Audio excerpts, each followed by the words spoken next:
All is relatively normal at Baker Street at the beginning of Sherlock Holmes Crimes and Punishments. Watson is quietly reading away, and Sherlock Holmes is, of course, blindfolded, shooting a revolver at vases. So while I dodge whatever test Holmes is performing, let me introduce to you Sherlock Holmes Crimes and Punishments, the new Sherlock Holmes game from Frogwares and Focus Home Interactive, coming at the end of September for PS4, Xbox One, PS3, Xbox 360, and PC. Holmes, will you stop that? Rest assured, this gameplay footage won't ruin any story elements, so allow me to introduce to you the first of 6 unique cases in Crimes and Punishments, as you follow my line of deduction towards selecting whom I believe committed the crime. Stop, Holmes! Is that you, Watson? Yes, of course it is. And you almost killed me. Nonsense. I was aiming for the vases. Blindfolded? Watson, quiet, please. I'm trying to concentrate. Fans of the original Sherlock stories will remember his ability to recognize a person by their gait. Ah, Lestrade. What is it this time? He can see me. Well, here it is, and it's a good one, Mr. Holmes. A gentleman by the name of Peter Carey. Holmes begrudgingly endures a back and forth with Lestrade, hearing the details of the case. So let's now take a look at the richly detailed Baker Street apartment before heading to Holmes's seldom used bedroom to pick up the appropriate dress for the case. No costumes for the moment, at least not yet. Holmes's wardrobe holds all the secrets to his disguises, but we're looking for a casual suit in this case. Once we've picked the suit, it's off to the crime scene. Dressing up plays an integral role in Holmes's success, enabling you to interact with characters who will respond to your attire, either by prompting them or having them approach you.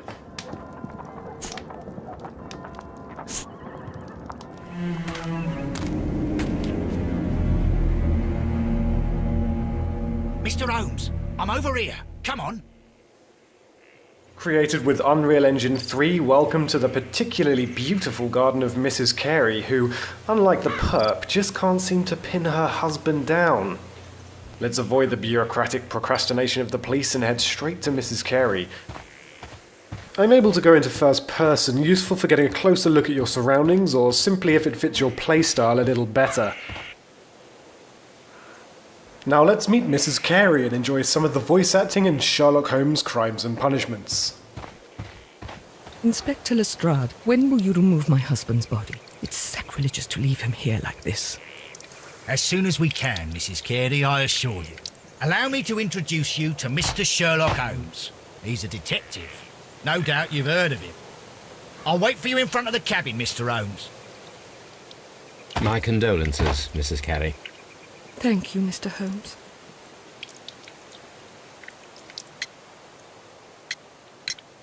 Madam, can you tell me if you saw or heard anything unusual upon the night of the murder? At 2 o'clock in the morning, I heard a terrible scream. But I thought nothing of it then. He would scream all the time when he was drunk. Do you remember at what time you found your husband's body? In the morning, at around 7 o'clock, I noticed the cabin door was open, but I didn't go in to take a look, for I knew my husband would not have liked it. But what do we know about Mrs. Carey? We're able to join certain dots together by closely examining each individual we meet. So allow me to introduce a rather beautiful mechanic that allows us to take advantage of Holmes's skills, picking what we feel are the most telling or most important aspects of the people in Crimes and Punishments, from clothing that contradicts their class to cuts, bruises and wrinkles, or objects that tell a story about themselves or their lives. Taking advantage of DirectX 11, let's take a close-up look at Mrs. Carey.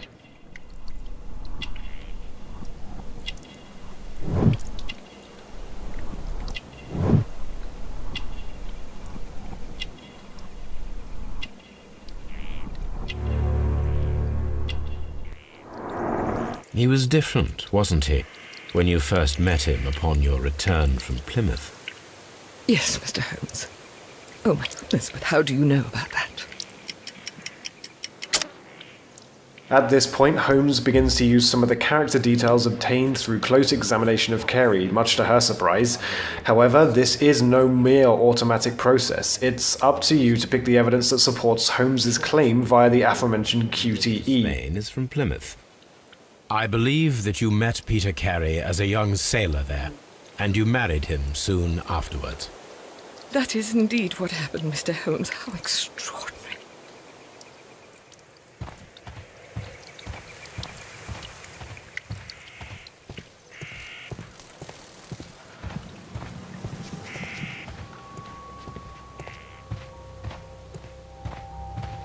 Peter Carey's body is inside the cabin. A little later on, we head just outside the scene of the crime where we meet Lestrade, ready to enter the cabin. The door is locked.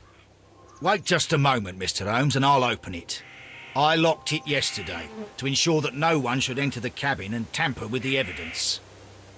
Ah, good thinking. Hello, hello, hello. What is it, Lestrade? It seems to me that someone has tried to force it, Mr. Holmes. Lestrade has discovered that somebody has tried to force the lock. We'll need to take a closer look. Pressing on the gamepad will illuminate the tiniest of details difficult to pick up on with the naked eye. Here, not only scratches, but fresh scratches, indicating that someone has tried to break in recently, perhaps to return to the scene of the crime, but perhaps not. You can switch in and out of this mode to your heart's content. I swear these scratches were not here yesterday. Our mysterious visitor came here last night. Well, he's not the man for the job. This lock is not a difficult one. Perhaps he did not have the right tool. With new evidence gained, let's head inside.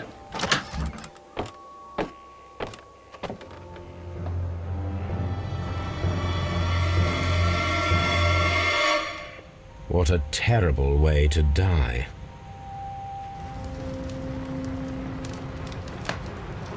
Peter Carey was impaled. Players will enjoy a richly detailed and dynamic look at the crime scenes in Crimes and Punishments, with razor-sharp textures on the consoles and PC. So let's take a look at the unfortunately hanging Peter Carey, and in great detail the objects around him. Yet he still looks quite strong.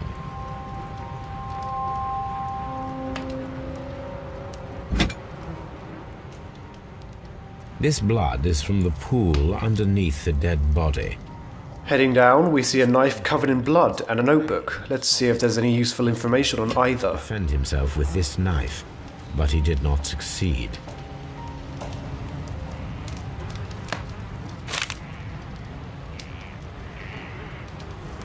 Examining objects with 360-degree manipulation and razor-sharp textures allows us to seek evidence all over something we find in the world.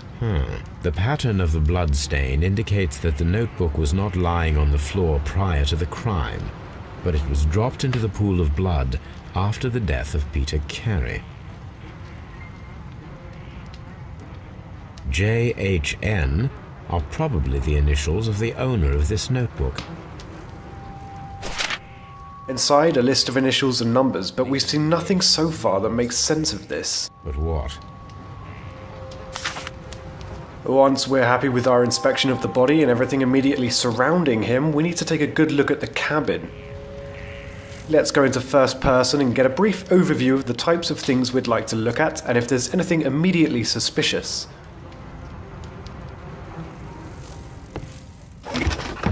This chest contains Carey's belongings, including a pair of boots that may fit the footprints outside, which I didn't show you. Give it a try yourselves. Interesting. Peter Carey's boots. They look to be a size 8.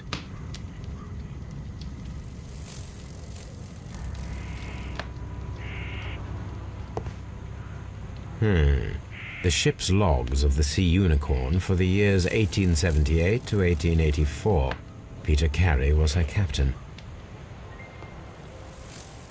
A rather empty-looking shelf with some whale's teeth perched to the left. Faintly, I can see there was a chest here from the cleaner area underneath where it would have sat. Let's take a closer look. Expanding on what I spotted, Holmes takes an educated guess at the size and nature of the chest. This place is not covered with dust, like the rest of the shelf. An object was taken from here.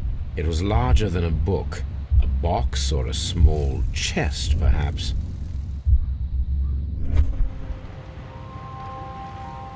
Someone drank from this glass recently. The initials PC have been crudely burned. A sailor's work. On the table, there's a pouch. Manipulating the object with the thumbsticks, I am able to look inside and see that it's clearly a tobacco pouch. Holmes recognizes the scent, but to gain a clear picture, I have to arrange these shapes to form an image as part of the picture Holmes associates with the aroma. I won't show you how to do this, you'll have to solve it yourselves.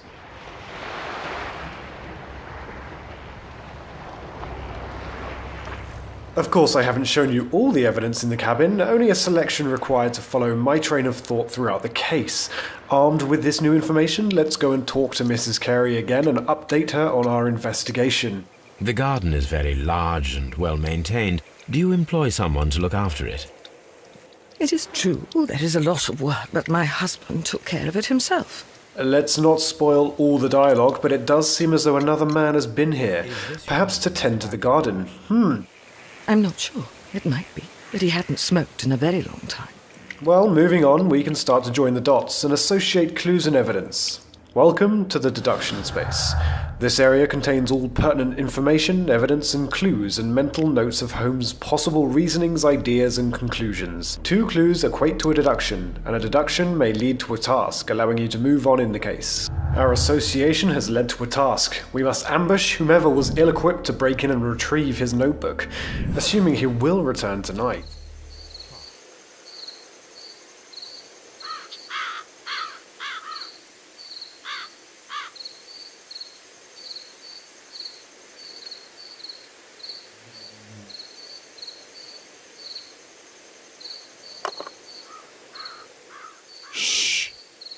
Did you hear that?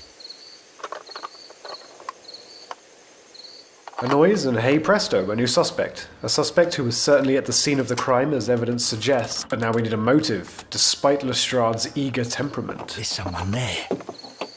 I'm gonna collar him. I'll be right behind you. All right, my fine fellow. Who are you and what are you doing here? You're detectives, I suppose. You imagine that I'm connected with the death of Captain Carey. I assure you I'm innocent. Innocent? And what are you doing in his cabin? Shall I tell you? You came to retrieve what you had lost after killing Peter Carey, but we were here waiting for you. What is your... Use the loading screens to review case files or peruse deductions.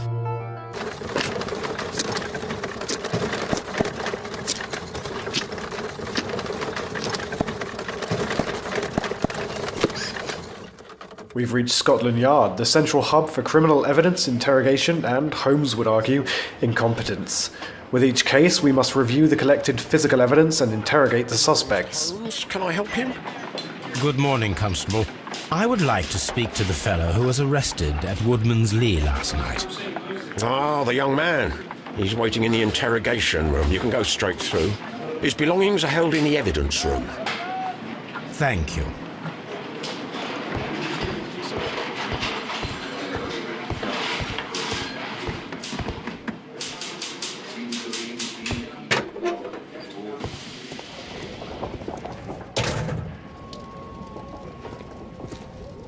These are the suspect's belongings. Let's take a look at what we've collected so far. A second examination often yields further information, especially after an interrogation, and new information can arm us with pertinent information required to catch out a potential liar. A handkerchief with the initials JHN.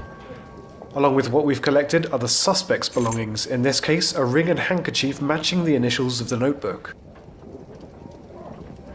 From R. Dawson.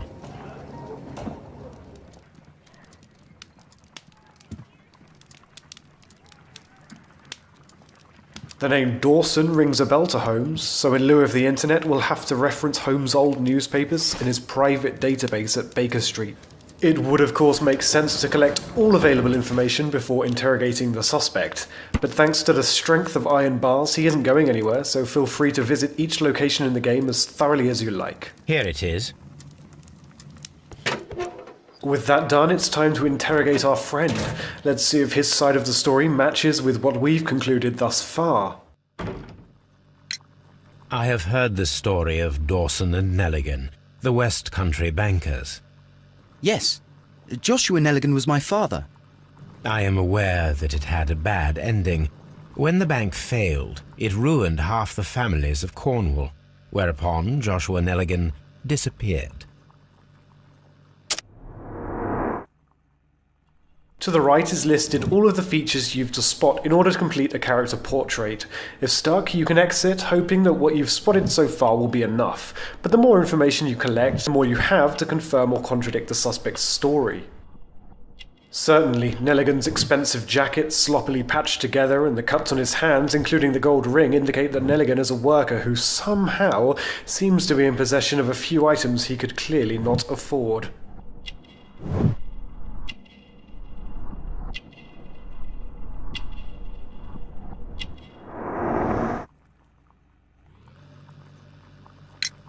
Does this notebook belong to you?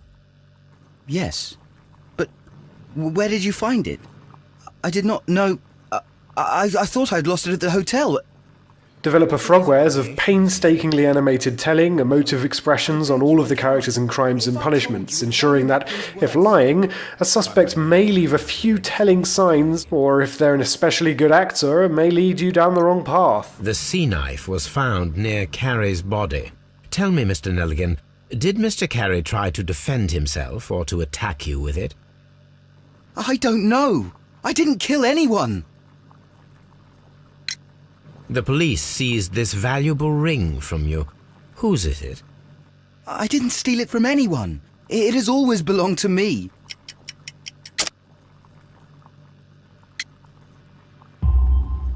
The ring's date of engraving is many years ago.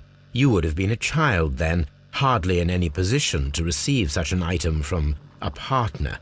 Stubbornly, Nelligan is still claiming the ring as his own, but many items Nelligan owns cannot be his own since he is too young and can't afford them, and the jacket is evidence of this.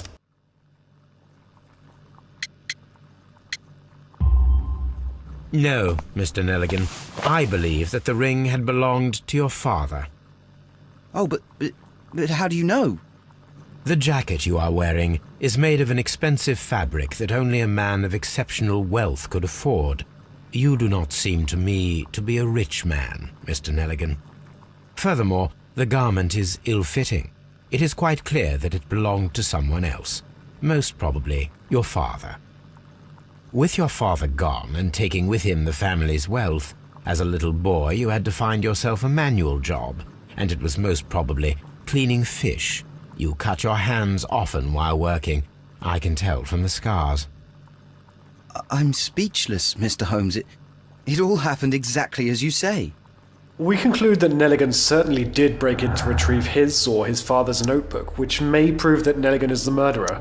However, there is still one question that must be asked. Could Nelligan muster the strength to harpoon a man to a wall? This, with aid of Watson, requires an experiment. A spot of whaling, Watson? Would you care to take part? Are you serious? No, but we do need to clarify what happened on the night of Black Peter's murder. A reenactment, then? Is something bothering you? The sailor's knife, Watson. Why was it on the floor? Peter Carey attempted to defend himself? It is possible, but if that is the case, then it alters many things. I don't quite follow you. Tell me, my friend, what is the animal closest to man, morphologically, I mean? Holmes, you should aim for the mark in order to perform the most reliable test. This is one of the many contextual minigames in Crimes and Punishments. Here we have to gauge the required strength to pierce a man's body with a harpoon.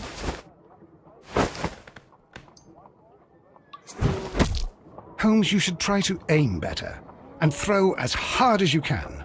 This is the best possible result that I could get. Do you see, Watson?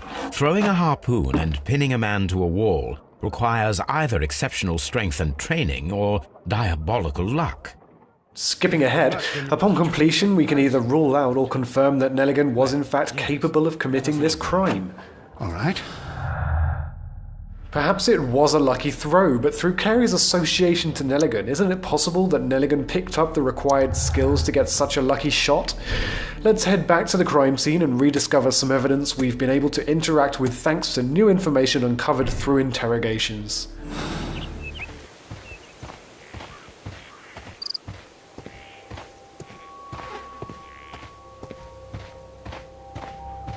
"1883. That's the one I need. This is the crew list of the Sea Unicorn. Log notes for June. Nothing unusual. Log notes for July. Nothing special.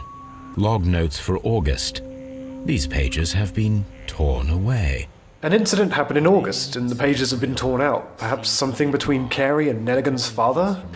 Remember, there are more suspects to interrogate and more locations to visit in this case. There's more evidence and more to find. How about Hurtley, the gardener?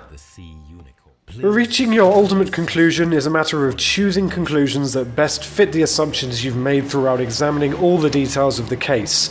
There are multiple suspects for every case, and you'll only be able to follow them to a conviction if you've found the evidence required to implicate them. Miss out on valuable evidence, and you may find it impossible to convict the right suspect. As the picture grows clearer, you will eventually be presented with an ultimate conclusion, a perpetrator who you must either absolve by showing some understanding as to the reasons behind his supposed actions, or condemn by handing him over to Lestrade. However, it is entirely possible to condemn or absolve the wrong person. You will only be able to convict or absolve one suspect per case. It isn't necessary to gather every clue in the game to progress, but different clues will lead to different conclusions, ultimately leading to a suspect. If you don't gather all the clues in a case, you won't be able to achieve the highest detective score, and Holmes will face certain consequences. Once you've decided who to convict, you'll be required to make a moral choice based on what you've learned about the case and character. Condemn or absolve. Turn the bond certificates, and you threatened to call the police. Peter Carey was drunk. He drew his knife. In panic, you took the harpoon and made your lucky throw in self-defense. Put that in your report, Lestrade.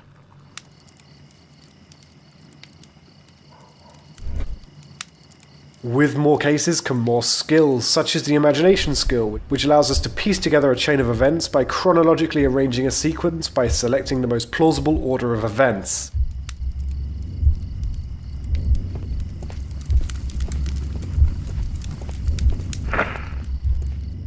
Judging the likelihood of the order is entirely up to you.